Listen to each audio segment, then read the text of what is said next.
Hi, and welcome to this episode of In Talks With, a series of conversations about artistic and creative ideas.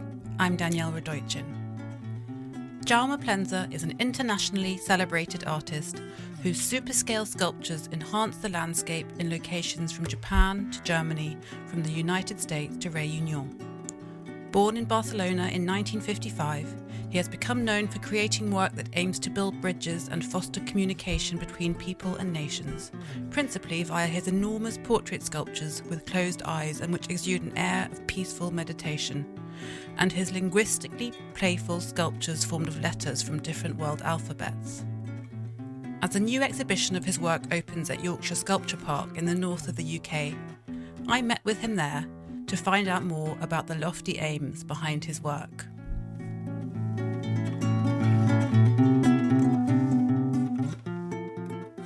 Jaume Plensa, hello. Hi. Thank you so much for joining me on my podcast. A pleasure. We're here at Yorkshire Sculpture Park, where you have a show on, which has opened last month now, in June, and it's running here until October. I guess so, yeah. It's not the first time you've shown here. No, we did a very big exhibition in 2011, mainly about the sculpture. And today it's about my drawings or something more intimate, not big pieces, but in two spaces in the park to talk about my work on paper and some, let's say, drawings on the space. The last time you showed here was in 2011, which is a lot's happened since then in the world. How does it feel coming back? Well, you know very well this park, I guess. The park is like an organic organism that is always changing and moving. And every time I came over here, it's a very exciting moment. It's also interesting because the former director, Peter Murray, is not anymore as a director, and we have a new director, Claire Lilly. And I think it's incredibly beautiful because I worked with both of them for my show at 2011. I was invited by Sir Peter Murray, but I've been working with Claire at that time. And now is Claire the director, and yesterday night I had dinner with Peter Murray, and I think it's like my family here. A lot's happened in the time, as I mentioned already, a lot has happened since the first time you showed.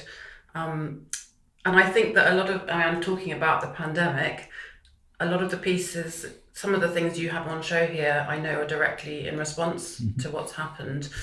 But maybe just to give people who haven't visited yet or who have never been here a sense of what the work is like that you have here. Could you just describe a bit what you've done on this occasion? Yeah, no, it's interesting because more or less, if I remember, they are showing drawings from 2003, for example, until the most recent, which were the drawings that I did during the pandemic time in 2020 first. But the mostly part of my work is based on the subject, the individual, this community, the people. I mean, for me, it's the most important part of my work is to think about me and the relationship of people and to create gathering places where everybody could be in touch. I guess art has a tremendous capacity to build up bridges, to put people in touch, to connect us. That is probably the reason that Claire did a very nice selection of my work with text. Let's say more than text, with alphabets. I'm using alphabets as a beautiful metaphor about our diversity. I'm working with portraits, but in that case, alphabets are representing pretty well the portrait of different cultures, the background of other cultures. And how beautiful is when you see all those alphabets, different alphabets together, because it represents how well we are when we are together, let's say, keeping our personality, our specific things, but together. There's a piece outside the chapel, which I was lucky enough just to visit, which is comprised of one of your alphabet. Absolutely, and that is a good example. It is a sculpture that also invites people to penetrate inside and to feel that you are in a poetical shelter, protected from something. You can walk inside. I did it. I walked in. It's quite an amazing thing when you go in, to be able to go inside a piece of art. It's really nice. But yeah, I mean, it's interesting what you said about, something you talk about a lot is this capacity of art to be able to build bridges between people. I also know that during the pandemic, it was a time when people were unable to be together, to communicate, to be physically together. They weren't able to see art. This park was shut, even though it's outside. I wondered what your own personal experience was like during the pandemic. I haven't read anything about what you went through, or where were you? How did you feel? Well, obviously, thanks to my work, I am traveling permanently around the world, not only to install my work, but also to check where the piece should go, fabricating pieces in different also places, geographical places. It's a very important part of my work or my life, to be a little bit a nomad, traveling all around. Okay, when the lockdown, I had to stay completely fixed in one little dot, which for me was also very interesting. I never did it, and was a terrific experience to have the privilege, in my case, to think about it, because for many people it was a very tragic time. A lot of relatives die and disappear without the contact with anyone. But in my case it was beautiful, but I had the capacity or the possibility to make a large group of drawings that I call still, something related also with T.S. Eliot, that you probably remember in The Wasteland. He said, April is the cruelest month. And it was April, as you remember, a very specific month of April. I just arrived to work a project in Hawaii, I remember, in a little island called Lanai. And just get locked down over there and just develop drawings about the mental diseases, this concept about utopia, future, what future means. And a nice group of those drawings are on display right here at the Western Galleries. And they're called April is the Cruelest Month. Exactly. Yeah. And I'm happy because it's probably representing the most intimate part of my work, in front of other drawings. For example, that they are talking about the Declaration of the Human Rights, the Universal Declaration of Human Rights, that for me is probably one of the most beautiful poems, especially today, that unfortunately Europe is still in a new war between brothers. And I guess this text is taking an incredible actuality, and they are also at the Western now. Is the Declaration of Human Rights something you find yourself going back to? I know you said in the past it's your favourite text. Well, I've been working a lot about that text. I guess it's one of the most beautiful poems. I prefer to call poem, because as a human being, we don't do nothing right down over there, even a single comma, nothing. I guess it's more an illusion, an intention. We want to be better than we are. And I think that text is talking a lot about it. I have two fantastic poems always in my work. Is Song of Songs, I guess, is the most beautiful love poem that nobody did before, and the Universal Declaration of Human Rights. So the lockdown moment you're talking about, you were in Barcelona? Yeah, it is. Which is where you're from? It's where my home, yes. One thing I'm interested with you, Jaume, is that you've said it yourself, you're a bit of a nomad. When did you begin traveling like that? Because I haven't spoken to many artists who are so sort of citizens of the world like you are. Often I speak to artists who are really associated with a place where they're from. Everyone knows where you're from, but you do seem to you have global recognition, you're commissioned all over the world.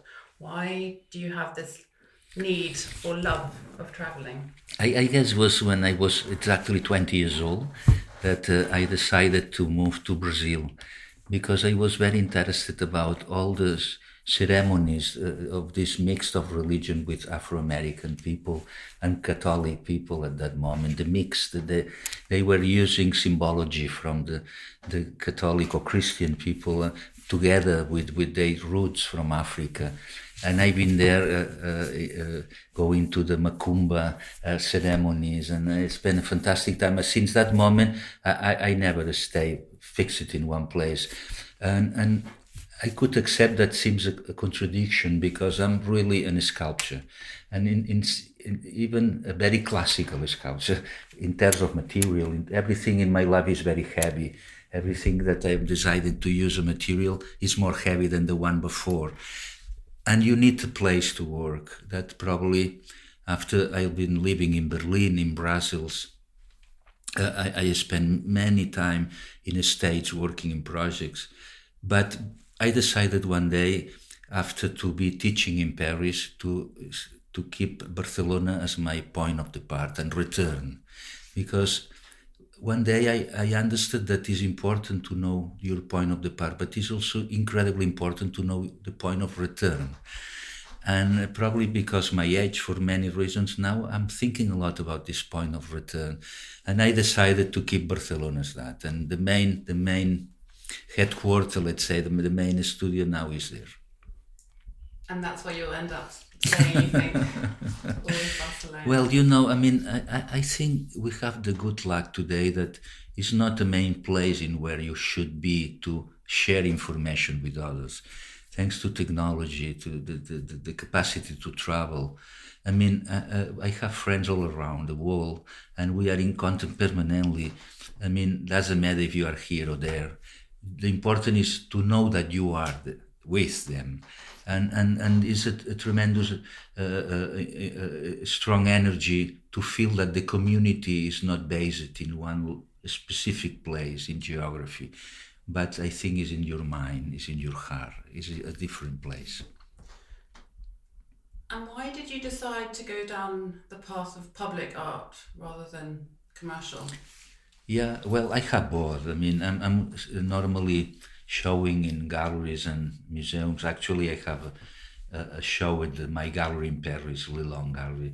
But since the beginning, I was really convinced that art in the public spaces is the most democratic way to pass beauty, or to try to introduce beauty in the everyday of people. And the main subject of my work is people, it's community, it's the idea that as individuals we have this tremendous capacity to create a family, to create a neighborhood, a city, a country, a continent. It's from the smaller to the greatest. And I guess public art is something that belongs to all of us. I think it's an incredible place. And I'm working since years on that direction, yes. What's left for you to do in future? What do you mean? You've done. My question that I planned to say was, what are your dreams for the future? But I suppose I'm just thinking about how you've done so much everywhere around the world. You've done a lot. Well, it's a bit, many times I'm thinking about that, but it's the proportion of one little life, that is a person, my personal life, with the life of the world, the life of everyone together. The proportion is so different that many times I feel like an ant in a land of giants. Okay, and many times I'm so jealous of my pieces because they are living in incredible, beautiful places and continues to run all around. But they remain in places that is a dream to be there. And I feel sometimes very proud that I add in some ways to create a little bit more beauty in that places, or to regenerate an area that was probably a little bit boring, let's say, and become something special because the dialogue with my work. It's plenty of examples. I could not tell you all this, but since Rio de Janeiro to Tokyo, or to one of the last pieces that I did in New Jersey, right in front of Manhattan at the Hudson River, I think it's beautiful. Or in Grand Rapids in Michigan. It's plenty of projects that it's making like little beacons on the wall that one day probably people will embrace and to say that is Jaume's work altogether. It's not one piece, but my work altogether. That's a really good answer. It's really, really interesting. And I have just one more question, actually. So when I went to the chapel before I met you today, and I saw the two heads, the large white heads at each end, It's the first time I've seen one of your portraits like that in real life. And I didn't realize that they are distorted, elongated like that. And the woman I was with told me that they all have that elongated shape. I'd only see them in photos, and in photos you don't get a sense of that proportion shift. Well, it's funny, it's a very interesting question, because when I did my project, The Crown Fountain in Chicago, I've been using video to film 1,000 faces of people living in town. And that was my idea, to celebrate that the importance to build up a city is not architecture, but people. And we film a lot of people to create that mosaic of diversity in one city. But I compress the faces and elongate the faces. And I like it because at that moment, in that elongation, you lose the materiality and becomes only a spirit, like a flame. And even when I start to work with more classical materials, let's say like a stone, alabaster, wood, bronze, I kept that proportion, the proportion that I found in the video project for Chicago. And I'm continuous to keep the same elongation. And it's true that for some reasons, they lose weight, they lose materiality, and becomes much more spiritual.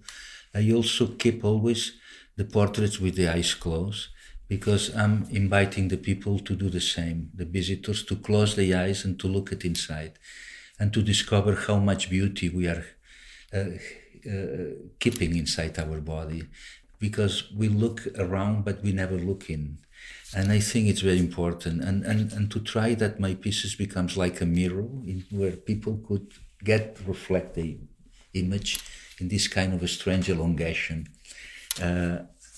I don't know. I mean, I think it's probably one of my dreams. It's that people look at more to the sky and less to earth. No? It's just to change the direction of our way to look at. That's a very nice place to end. Thank you so much for talking to me. I really enjoyed it. Thank you. It's a pleasure.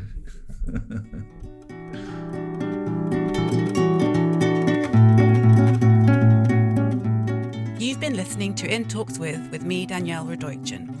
The sound and theme music is by Woogie Productions, and the artwork is by Patrick Wall.